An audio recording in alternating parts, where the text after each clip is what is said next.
Hello my lovelies and welcome back to the sunflower solo.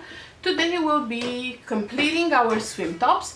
We'll add the ruffle if you chose to do this option, and we'll also be hemming the bottom with the elastic, the last piece of elastic that we have left, and then finish the back loops if you've chosen to go for the open back option.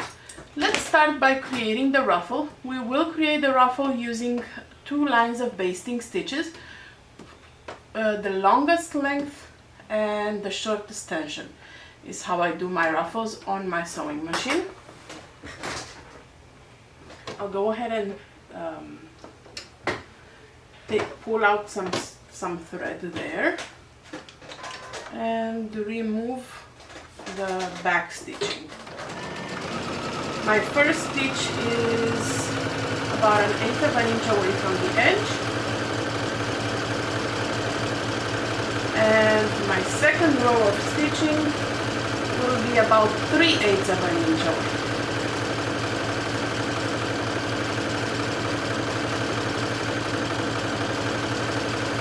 And I do like to leave a tail.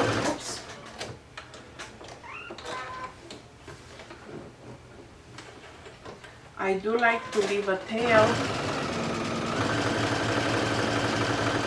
so I can pull it easily.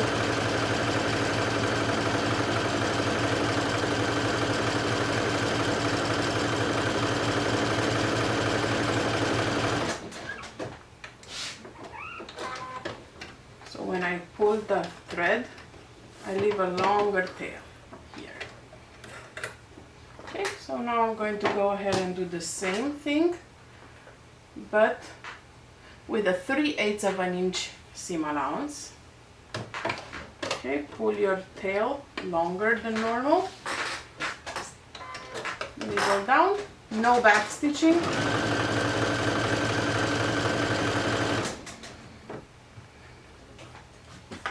And just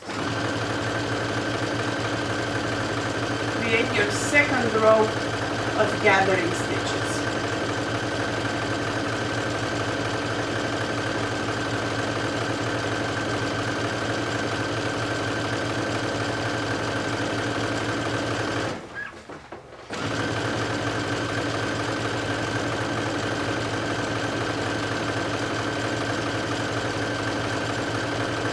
After you add your ruffle, you can definitely remove your gathering stitches from your ruffle. Okay, needle up. Let's leave a longer tail. And now, by grabbing the bobbin thread, in my case the white thread, I'm going to go ahead and start pulling. And you want to pull this evenly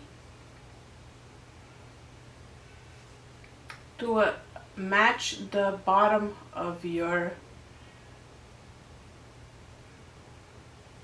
swim top. If you've opted for the open back like I am, then you want to start measuring where the 3/4 of an inch away from each end.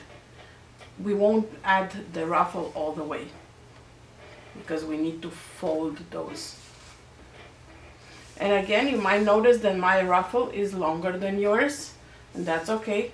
I opted for a longer ruffle just for extra coverage on my midsection. The beauty of sewing for yourself. Alright, you can change the pattern so it fits your preferences.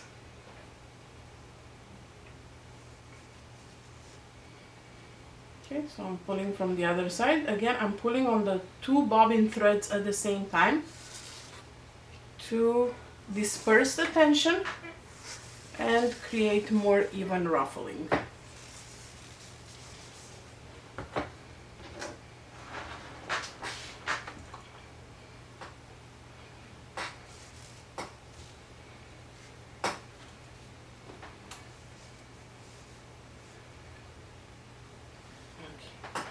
Let me grab my pattern piece. I'm turning this right side out. Yesterday we've sewn everything on the inside. Now I'm turning it right side out because we'll be sewing it on the outside.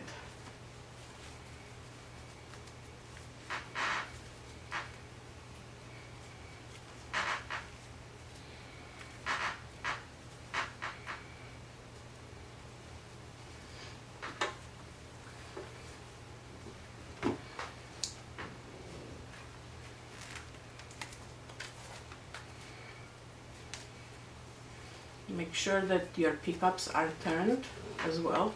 Your loops on the back are turned as well. If you're doing the closed back, you won't have this. You'll have like just a tube, a closed one. So you want to make sure that you sew your ruffle in a loop prior to ruffling it. Mine is a straight ruffle because the back is open, but if you're doing the closed one, you'll sew it in a loop first.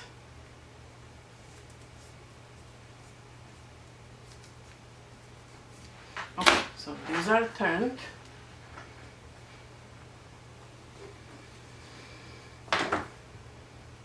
So you want to start your ruffle on the bottom. This is one of the circles. On the bottom, you want to mark right here 3/4 of an inch, and that's where you start your ruffle. Okay, so my ruffle will start right here, not at the edge. And I will pin this right sides together, starting from this spot. And then I will stop on the other side, same thing. I will mark my 3/4 of an inch point here, and that's where the ruffle will end. So now it's easier for me if I pin it on both ends. It's easier for me to estimate the gathering and how much more or less I need to gather. And I'm pretty spot on right now, pretty close. So I will go ahead and pin this in place again because I'm working with swim and it's slippery, and I want to make sure that my gathers look as evenly as possible. I will take the time, which is pretty unusual for me, to pin in place. But again, we're working with swim, which tends to be finicky and slippery. And you want to make sure you capture both the lining and the main when you add the ruffle. So you should have 3 layers of fabric pinned.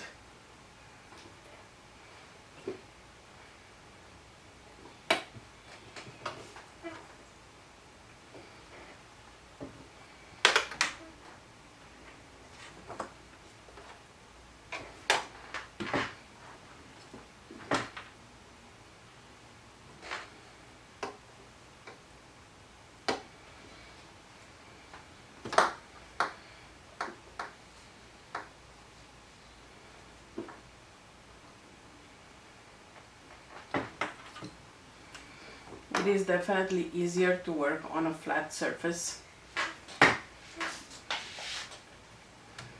but apparently sometimes I like to make my life more difficult than it should be.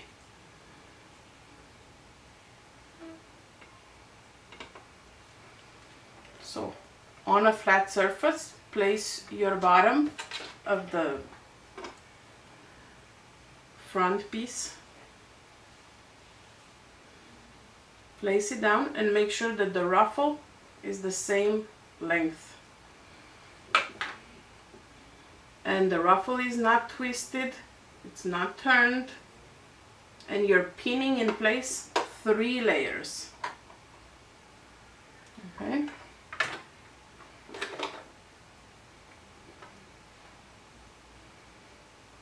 And that's very important. Don't miss the lining layer.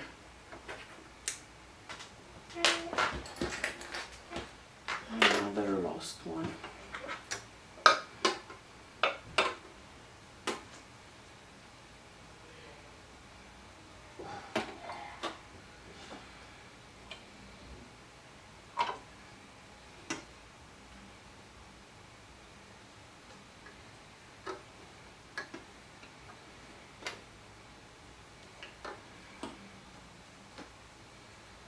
Okay.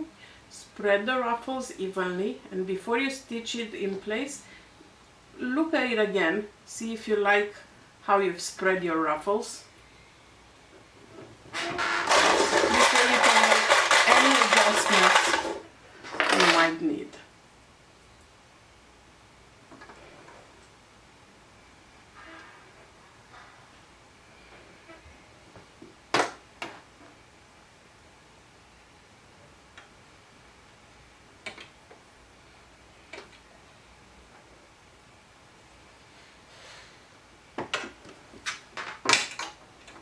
We're almost at the end, so I can pull on the bobbin threads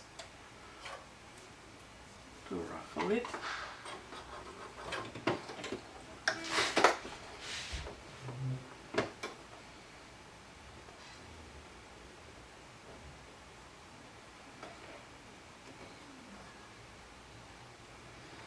As best as you can.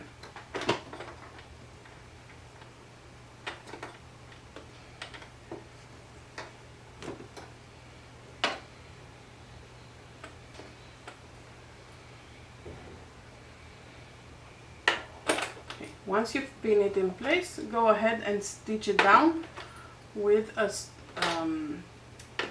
ruffle stitch, with a stretch stitch. We will also add elastic afterwards, so keep that in mind as well.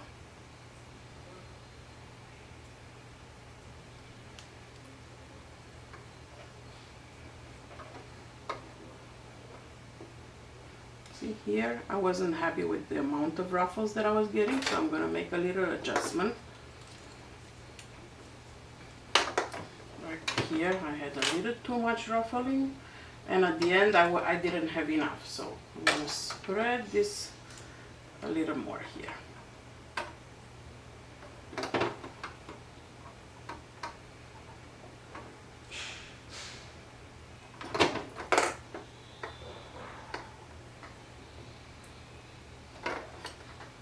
Perfect. Much better now.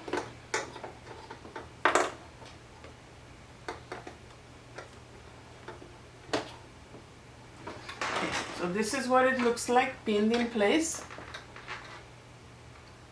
with the ruffle, and I'm going to go ahead and stitch it down with a zigzag stitch, 2.5 and 4.5.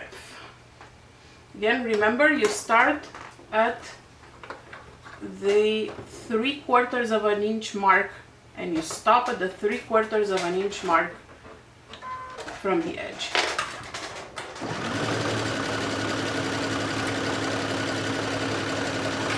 And you're sewing through 3 layers.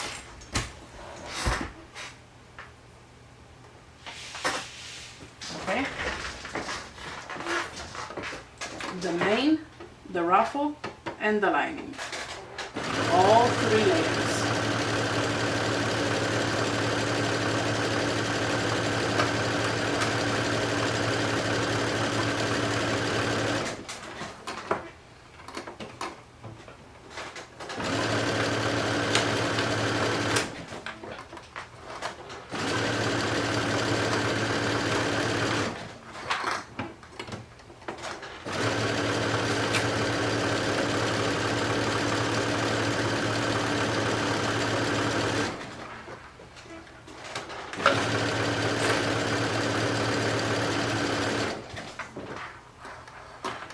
And then we can go ahead and remove the basting stitches.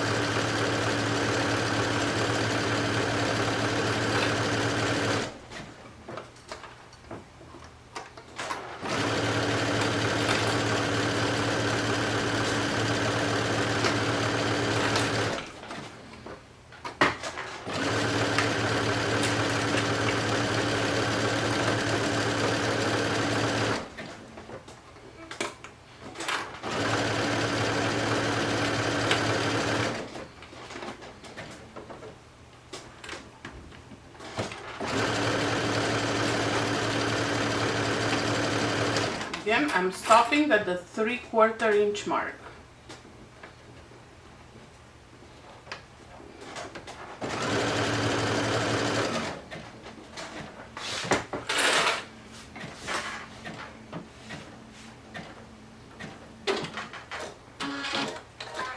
I'm going to try to remove the basting stitches right now, just by pulling on the white threads.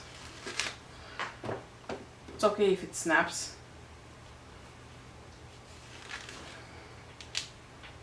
Just remove it from the other side. No big deal.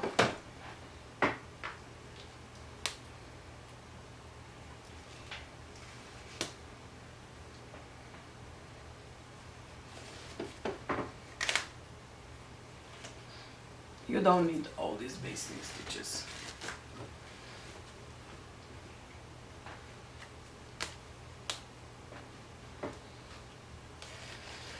So now you want to go ahead and take your elastic.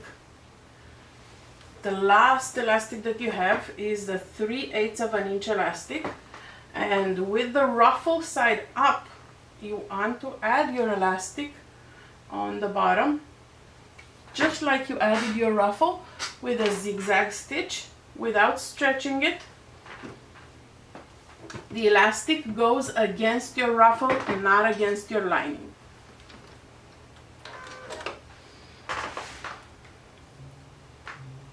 Want to make sure you see. If you're doing the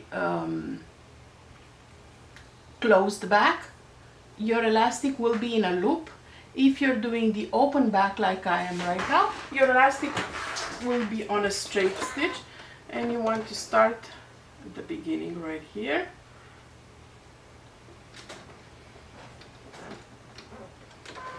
And you'll stitch it down with a zigzag stitch, just like we did before.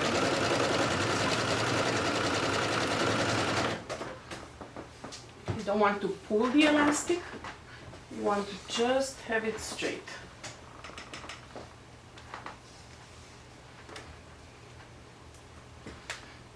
I was thinking of pinning it in a couple of places, just as a reminder not to pull it.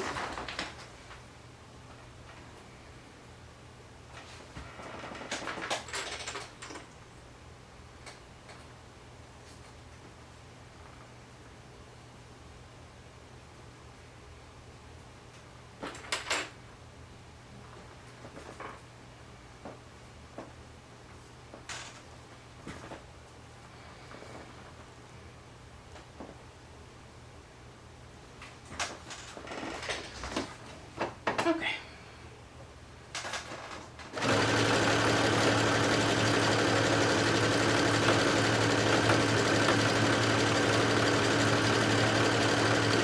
So right now you're stitching through 4 layers. Make sure that your elastic doesn't move. So you have your ruffle, you have your lining and your main, and your elastic.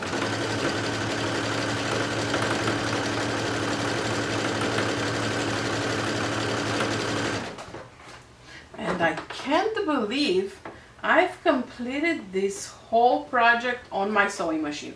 If you know me, you know that's rare for me. Like, I use my serger and my cover stitch for all projects except for woven, but I rarely sew woven. So this for me is quite the accomplishment that I've sewn a whole garment piece, even if it's just a swimsuit, on my sewing machine.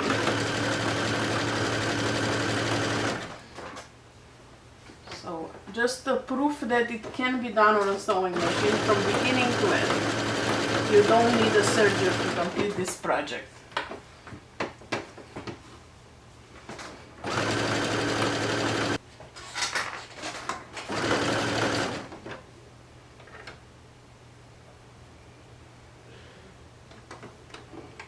Okay, when you reach the end, make sure you backstitch.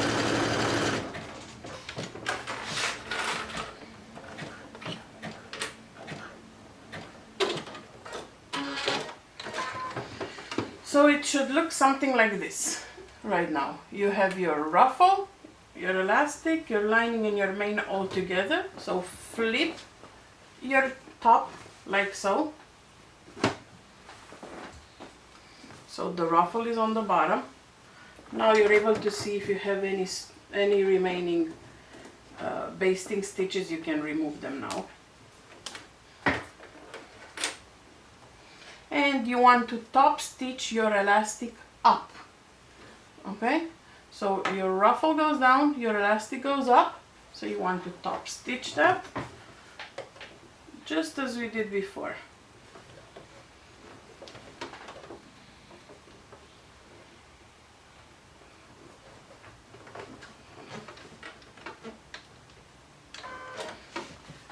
I'll use a zigzag stitch that's even wider, maybe a little narrower.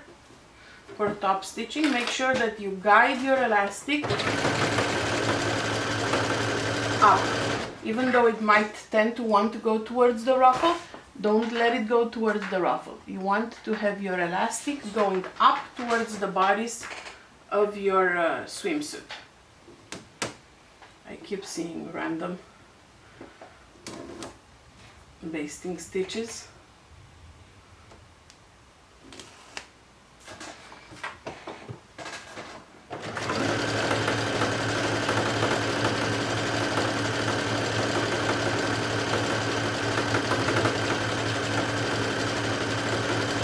Stitch up, keep your elastic up. You can feel it with your fingers.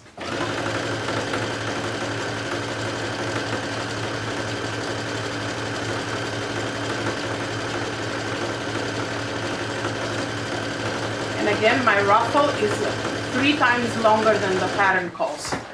So if yours doesn't look like this, don't get scared. I did cut my ruffle longer on purpose.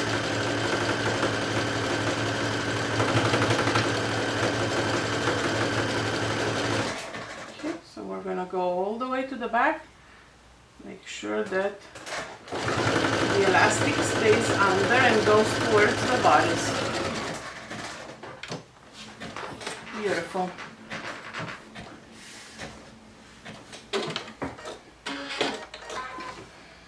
Now let's create the loops that will host your strap.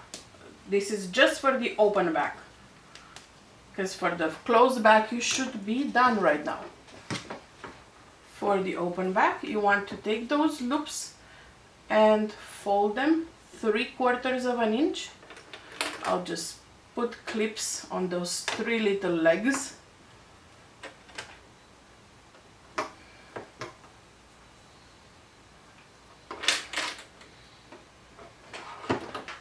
So I fold them towards the lining, like so. And I put some clips just to hold them in place. And I'll do the same thing for the other side.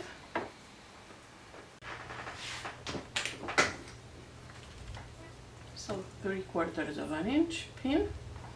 I'll pin them all and then stitch. So you should have 6 of these little hooks.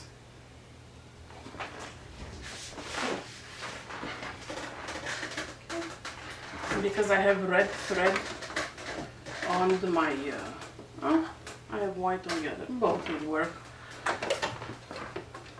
Just trying to figure out which thread I want to have it seen on the outside. Okay, let me narrow it down a little bit.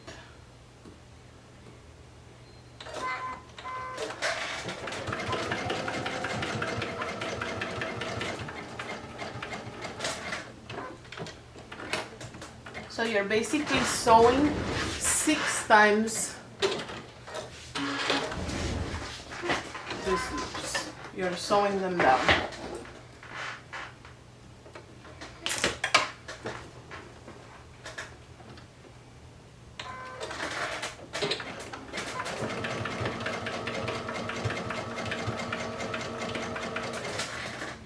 I do like a zigzag stitch for this step. I feel like it's holding really good.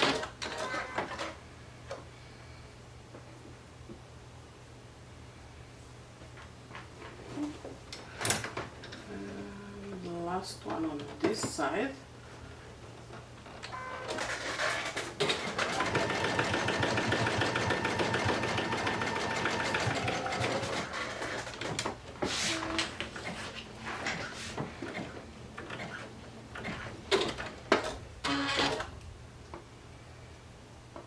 I tend to cut my threads, random threads, before I go to the other side because I know I will forget if I don't. So, unless you're your memory is very good, cut your random threads now, before you move on the other side. Okay, so this is what one side will look like with the loops. Okay, now we're gonna do the same thing on the other side.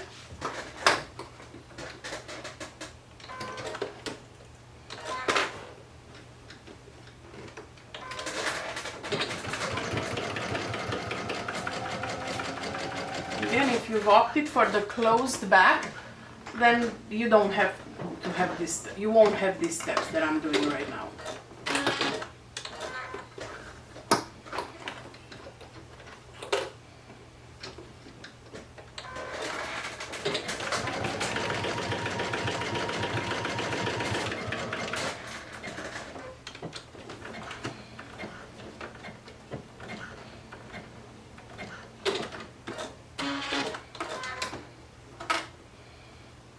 Last but not least, the bottom one.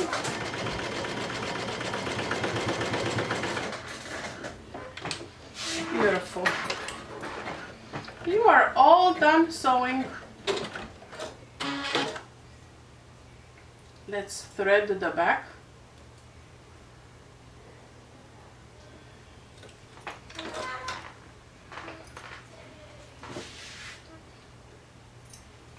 Those straps, I mean.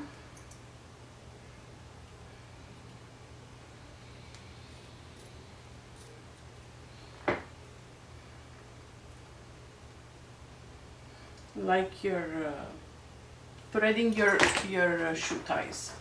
So this is I'm working from the lining. I mean, you can thread them whichever way you want, but the way I do is I take my right strap, go to the left side. Again, it works easier if you're on a flat surface. And thread it through that opening, the loop that you just created. Okay. Take the left side, go on the right loop.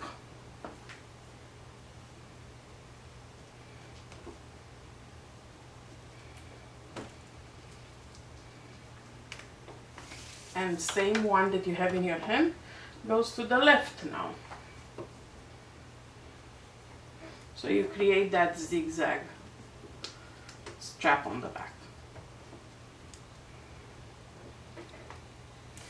And of course you'll adjust the length based on your size and your tightness preference once you have it on you.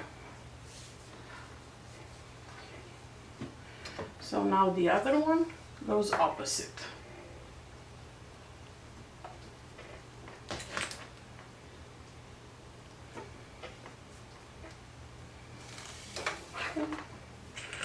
Now same one, we go on the last hook on the opposite side. You can use some pointy things to thread it through if it's too thick.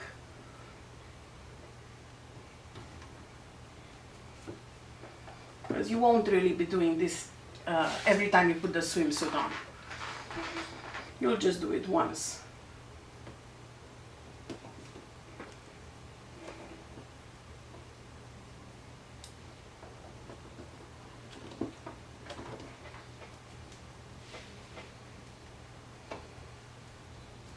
Okay, and then the last one on the opposite side, and then you'll tie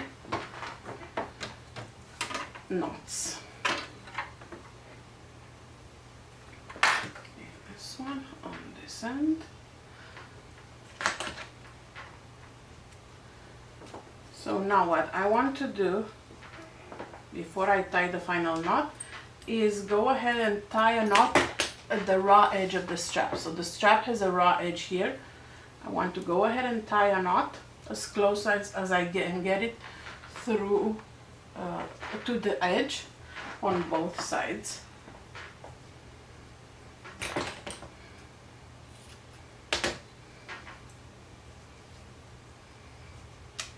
Okay, so this is what it looks like. And now there will be a knot. I'll just place it randomly, but obviously I'll adjust that once I try on the swimsuit. Just want to show you how the back looks once it's threaded. So this is the top. It looks like a okay, let me zoom you out a little bit. So this is the top. That's going to be like crisscrossed here, and then thread it through the back, and this is the front. When you want to insert cups, you use this opening that we left on day 2 to insert your cups, and you are good to go. Thank you so much for joining me this week and sewing with me a sunflower swim top. Look how cute it is. I need to make myself some swim bottoms to go with it. Make sure that you post your final check-in photo in the day 6 comment, and that's where we'll be using to select our winner. There will be gift certificates for Made for Mermaids and Patterns for Pirate, as well as also pretty custom fabric. So I can't wait to see your finished swimsuit. Talk to you soon. Bye.